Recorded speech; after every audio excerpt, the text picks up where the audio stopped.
Bansal education hub.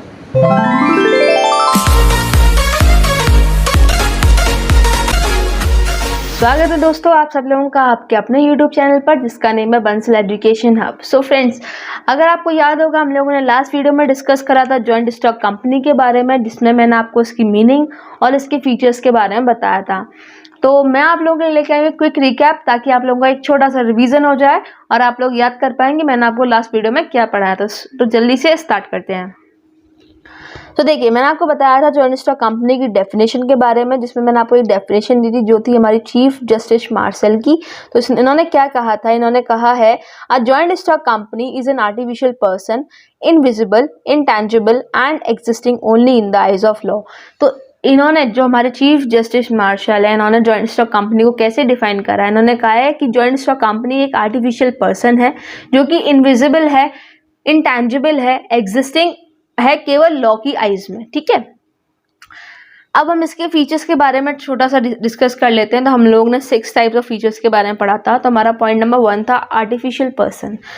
अब artificial person क्यों, जो जॉइंट स्टॉक कंपनी है वो आर्टिफिशियल पर्सन क्यों है? तो देखो, वो इसलिए आर्टिफिशियल पर्सन है क्योंकि ये लॉ के द्वारा क्रिएट करी गई, यानी कि जॉइंट स्टॉक कंपनी को किसने बनाया है? लॉ ने बनाया है। और जितने भी इसके ऑपरेशंस होते हैं, जितने भी इसकी एक्टिविटीज परफॉर्म करी जाती हैं, वो किसके द्वारा करी जाती हैं? इलेक्टेड रिप्रेजेंटेटिव्स ऑफ मेंबर्स, यानी कि डायरेक्टर्स। ये लोग इलेक्ट होते हैं तभी ये लोग डायरेक्टर्स बनते हैं। ठीक है, तो ये लोग मैनेजमेंट में, कंपनी के मैनेजमेंट का ध्यान रखते हैं। देन हमारा पॉइंट नंबर 2 था रजिस्ट्रेशन। ऑफ कोर्स मैंने आपको बताया था कि जॉइंट स्टॉक कंपनी जो है उसका रजिस्ट्रेशन होना कंपलसरी होता है। ठीक है, उसका रजिस्ट्रेशन होना कैसा होता है? कंपलसरी होता है। देन हमारा 3rd पॉइंट था कॉमन सील। तो अगर आपको याद होगा, मैंने आपको बताया, जैसा भी मैंने आपको बताया कि जो कंपनी होती है वो एक आर्टिफिशियल पर्सन होती है, यानी कि वो अपने नाम पर सारी ज़मीन खरीद सकती है, एसेट्स खरीद सकती है, लोन ले सकती है, लेकिन वो हमारी तरह चल फिर नहीं सकती। उसके अंदर कोई भी मूविंग एक्टिविटीज़ नहीं होती हैं। ठीक है, अगर किसी भी कंपनी को अपने डॉक्यूमेंट पे ये बताना है कि हाँ वो इस डॉक्यूमेंट में आई है, इस कॉन्ट्रैक्ट में आई, तो किससे बताएगी? कॉमन सील से बताएगी। तो मैंने आपको यही बताया था कि जो भी कंपनी होती है, कोई भी कंपनी हो, उसकी एक कॉमन सील होती है जिस पे उसका नाम होता है। ठीक है, देन ट्रांसफरेबिलिटी ऑफ शेयर्स। इसमें मैंने आपको बताया था कि जितने भी, यानी कि जितनी भी कंपनीज होती हैं जिनकी कैपिटल होती है वो शेयर्स में डिवाइड होती है। किस में डिवाइड होती है फ्रेंड्स? शेयर्स में। ठीक है, देन हमारे नेक्स्ट पॉइंट थे सेपरेट लीगल एंटिटी। इसमें क्या है, जो हमारे जॉइंट स्टॉक कंपनी जो होती है वो एक सेपरेट लीगल एंटिटी होती है, यानी कि अलग पर्सन होती है। अगर मैं बोलूँ, लॉ की नज़र में आप के कंपनी के मेंबर्स और कंपनी दोनों अलग अलग होते हैं। कंपनी अपना नाम कैरी करती है, और अगर आप लॉ की नज़र से देखो तो जो कंपनी का मालिक और जो कंपनी है, जितने भी मेंबर्स हैं वो अलग अलग होंगे। ठीक है, देन लिमिटेड लायबिलिटी। ये पॉइंट मैंने आपको बताया था, बहुत ही ज़्यादा इंपॉर्टेंट है। ये देखिए, इसमें क्या था कि जितने भी मेंबर्स हैं, ठीक है, कंपनी के जितने भी मेंबर्स हैं उनकी जो लायबिलिटी कैसी होती है? वो लिमिटेड होती है। तो मैंने आपको इसमें एग्जांपल दिया था कि कोई भी पर्सन अगर 10,000 रुपये के शेयर्स खरीदता है, ठीक है, तो वो केवल और केवल 10,000 रुपये के लिए ही लायबल होगा। उसको अगर कंपनी लॉस में जाती है तो कंपनी उसे केवल 10,000 रुपये ही ले सकती है, इसके अलावा वो 1 रुपया भी उससे नहीं लेगी। ठीक है, तो ये था हमारा लिमिटेड लायबिलिटी। सो आज हम लोग डिस्कस करने जा रहे हैं मैरिट्स के बारे में। वो मैंने आपको क्विक रिवीजन कराया था ताकि आपको याद आ जाए कि मैंने अपनी लास्ट वीडियो में आपको क्या पढ़ाया था। ठीक है, तो देखिए मैरिट्स क्या होते हैं। मैरिट्स बोलूँ या फिर मैं एडवांटेजेस बोलूँ? एडवांटेजेस। ठीक है, advantages of joint stock company. तो हमारा फर्स्ट पॉइंट है large amount of capital. So friends, large amount of capital, ये जो पॉइंट है ना, ये बहुत ही ज़्यादा इंपॉर्टेंट पॉइंट है। मैरिट में तो बहुत ही ज़्यादा इंपॉर्टेंट है। मैं आपको बताता हूँ। तो देखो, जॉइंट स्टॉक कंपनी में क्या होता है, बहुत ही ज़्यादा अमाउंट में कैपिटल आता है, यानी कि जो हमारी जो कैपिटल लगी होती है वो बहुत ही ज़्यादा अमाउंट होता है। ठीक है, अब ज़्यादा अमाउंट क्यों होता है मैं आपको बताती हूँ। क्योंकि जो कंपनी होती है, ठीक है, ये अपनी कैपिटल को डिवाइड करती है किसमें? शेयर्स में। शेयर्स में इसने डिवाइड कर दिया। ठीक है, अब जो शेयर्स होते हैं ये छोटे छोटे अमाउंट के होते हैं, ज़्यादा से ज़्यादा 100 रुपये के, 200 रुपये के शेयर्स होते हैं। तो क्या है, ये अपने शेयर्स को जनरल पब्लिक में इशू करती है। किस पे इशू करती है? General public. ठीक है। जनरल पब्लिक में अपने शेयर्स को इशू करती है ताकि जितने भी जनरल पब्लिक के लोग हैं वो उन शेयर्स को खरीद सकते हैं। अब अगर आप अपने शेयर्स, अपनी कैपिटल अगर आप देखते हैं तो आपकी कैपिटल लार्ज अमाउंट में होती है, ठीक है। तो हर कोई इन्वेस्ट नहीं कर पाता, जिसके पास कम पैसे हैं वो भी इन्वेस्ट नहीं कर, वो तो बिल्कुल भी नहीं कर पाएंगे इन्वेस्ट। लेकिन जब आप अपनी कंपनी की कैपिटल को शेयर्स में डिवाइड कर दोगे और शेयर्स का अमाउंट आप बहुत कम रखते हो, तो जिनके पास कम पैसे हैं वो लोग भी इन्वेस्ट करते हैं, ठीक है। तो इस तरीके से काफ़ी सारे लोग जब आपके शेयर्स में इन्वेस्ट करते हैं और काफ़ी सारे शेयर्स की इन्वेस्टमेंट आपके पास आ जाती है, तो कंपनी के पास बहुत ही ज़्यादा अमाउंट हो जाता है उसकी कैपिटल का, ठीक है। बहुत बड़ा अमाउंट आता है उसके पास उसकी कैपिटल के लिए। तो ये पॉइंट फ्रेंड्स इसलिए बहुत ज़्यादा इंपॉर्टेंट है। आपको याद रखना क्या है कि कंपनी क्या करती है, अपने शेयर, अपनी जो कैपिटल होती है उसे शेयर्स में डिवाइड करती है और शेयर्स का अमाउंट बहुत कम रखती है, ताकि जितने भी जिन लोगों के पास पैसे कम हैं या जो पुअर फैमिलीज हैं वो लोग भी उन शेयर्स में इन्वेस्ट करें, ठीक है। उन शेयर्स को मिलाकर उसके पास बहुत ही ज़्यादा लार्ज अमाउंट आ जाता है कैपिटल का, ठीक है। तो आपको ये क्या याद रखना है, सिंपल सा फंडा है, देखो सिंपल सा फंडा है, बहुत ही ज़्यादा सिंपल फंडा है। कंपनी क्या करेगी, शेयर्स को शेयर्स में डिवाइड करेगी अपनी कैपिटल को, ठीक है। अरे यार कैपिटल लिखना रहेगा, देखो कैपिटल को शेयर्स में कन्वर्ट करेगी, ठीक है। और कैपिटल का अमाउंट तो बहुत बड़ा होता है, शेयर्स का अमाउंट कैसा होगा, लिटिल छोटा अमाउंट होगा, ज़्यादा 100 रुपये 200 रुपये 300 रुपये, ठीक है। इस तरीके से शेयर्स में डालेगी, शेयर्स को इशू करेगी जनरल पब्लिक में, और उसके पास बहुत सारी जनरल पब्लिक का पैसा आ जाता है तो वो उसकी कैपिटल में कन्वर्ट हो जाता है, ठीक है। अगर जो लोग बच्चे समझ गए हैं उनके लिए तो बहुत आसान है, ये वो समझ गए कंपनी क्या कैपिटल लेगी, कैपिटल को शेयर में डिवाइड करेगी, शेयर्स का अमाउंट छोटा रखेगी, बहुत सारी जनरल पब्लिक आके उसमें इन्वेस्ट करेगी और उसके पास ऐसे छोटे छोटे शेयर्स का पैसा आके बहुत ज़्यादा पैसा हो जाता है। बहुत ईजी पॉइंट है, समझने की देर है फ्रेंड्स, बहुत ज़्यादा ईजी पॉइंट है ये, ठीक है।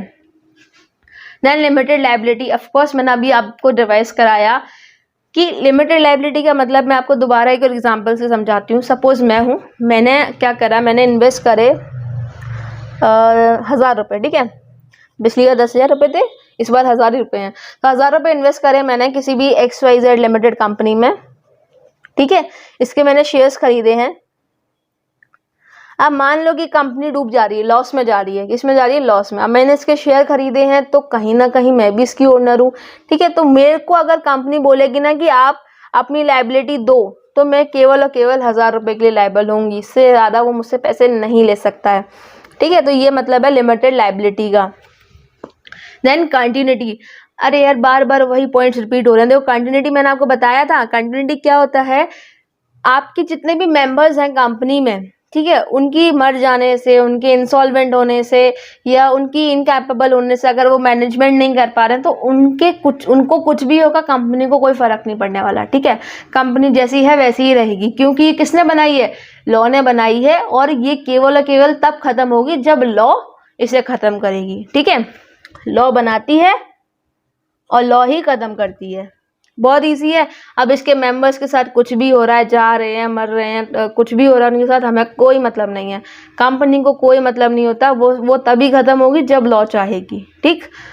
जब लॉ की सारी जितनी भी लीगल फॉर्मेलिटीज होती है वो सब कंप्लीट हो जाएगी, तभी आप कंपनी को एंड कर सकते हो।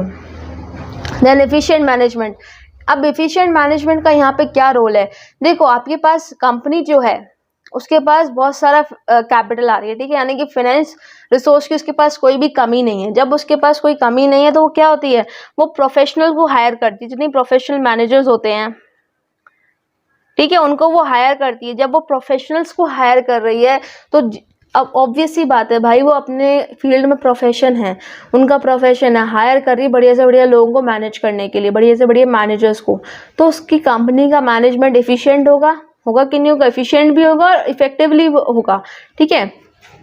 Growth and expansion, again same point, जब आपका इन्वेस्टमेंट ज़्यादा है, जब कंपनी के पास कैपिटल ज़्यादा आ रहा है, उसके पास फाइनेंस रिसोर्स ज़्यादा है, उसकी इन्वेस्टमेंट ज़्यादा है, कंपनी के पास बहुत सारा इन्वेस्टमेंट है, तो जो उसका प्रॉफिट आएगा वो भी ज़्यादा आएगा। देखो इन्वेस्टमेंट ज़्यादा है,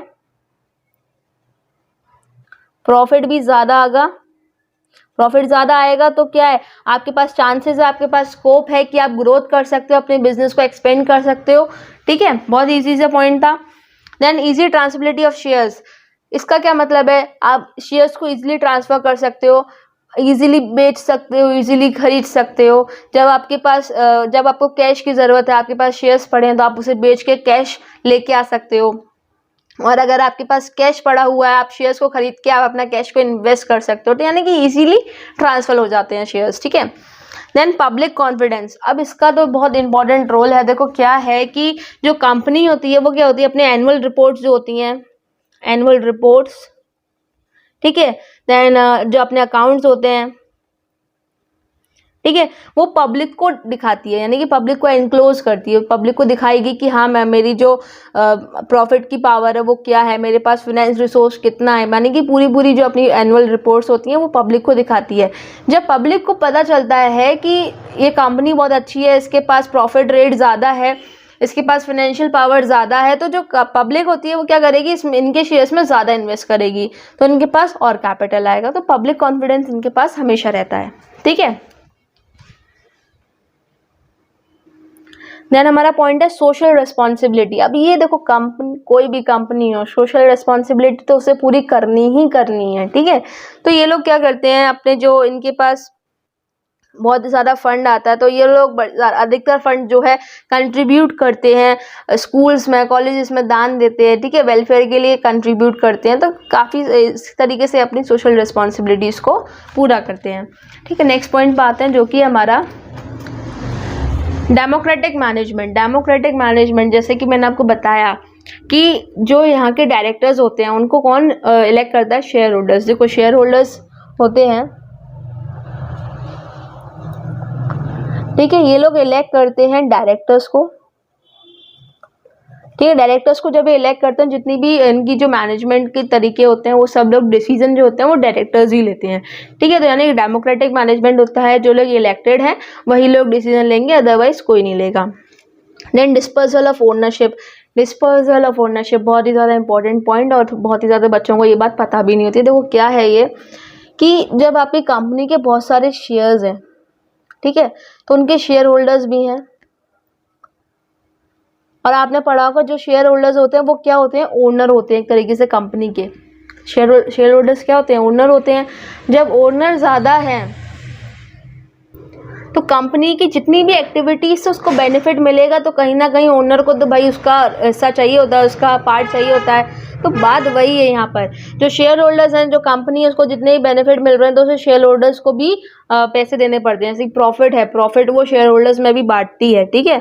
तो क्या है ना, इसका जो प्रॉफिट है वो थोड़े बहुत लोगों के हाथ में नहीं आता, सबको मिलता है, एक इक्वल रेट से सबको इसका प्रॉफिट मिलता है। डिस्पर्सल ऑफ ओनरशिप बस यही है कि इसके बहुत सारे ओनर्स होते हैं, क्योंकि बहुत सारे लोग इसके शेयर्स खरीदते हैं। जब बहुत सारे लोग शेयर्स खरीद रहे हैं तो वो उसके ओनर हैं, और जब ओनर है तो उसे कहीं ना कहीं उसका प्रॉफिट मिलता है, ठीक है। अब हम बात करते हैं डिमेरिट्स की, या फिर मैं बोलूँ डिसएडवांटेजेस, ठीक है। Lengthy and expensive legal procedure.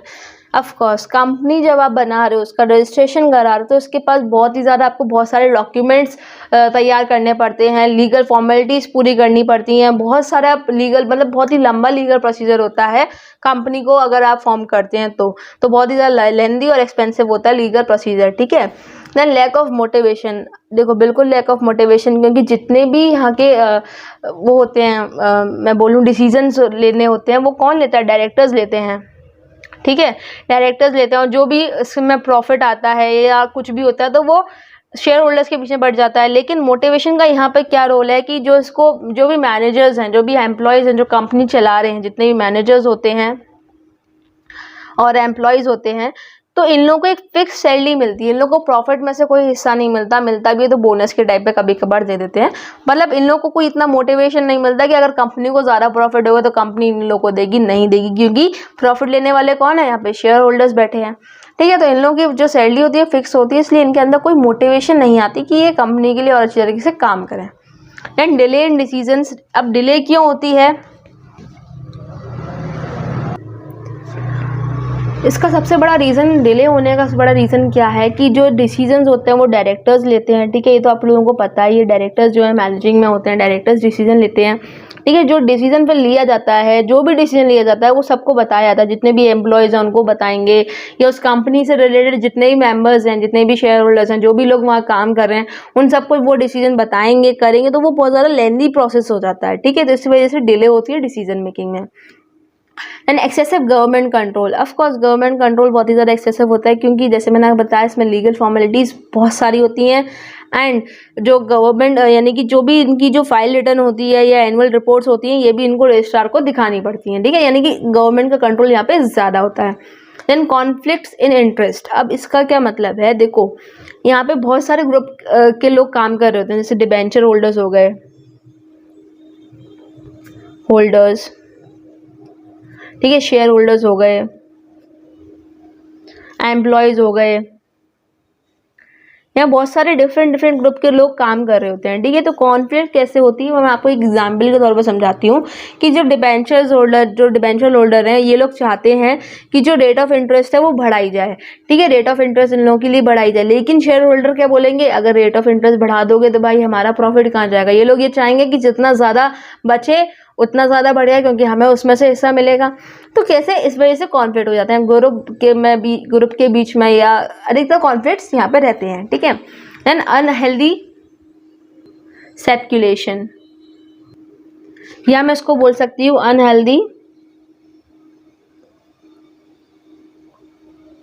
Increase और डिक्रीज इन शेयर। ठीक है, जो भी इन प्राइजेस ऑफ शेयर, प्राइजेस यहाँ पे प्राइजेस ऑफ शेयर। ठीक है, यानी कि इसका क्या मतलब होता है, जो डायरेक्टर्स होते हैं वो लोग कंपनी के बारे में सब कुछ ऑलमोस्ट जानते ही हैं। ठीक है, तो उन्हें पता होता है कि कब कंपनी की प्राइस, जो शेयर्स हैं उसकी प्राइस बढ़ेगी, कब उनकी प्राइस घटेगी। तो वो क्या होता है कि जब बढ़नी होती तब उन शेयर्स को ले लेते हैं, और जब घटनी होती तब बेच देते हैं। यानी कि इस तरीके से अनहेल्दी होता है, इनका जो मोटिव होता है वो गलत होता है। ठीक है, जितनी भी सिक्योरिटीज जो डायरेक्टर्स होते हैं वो अपने बारे में सोचते हैं, तो ये कुछ होता है कंपनी के अंदर। ठीक है,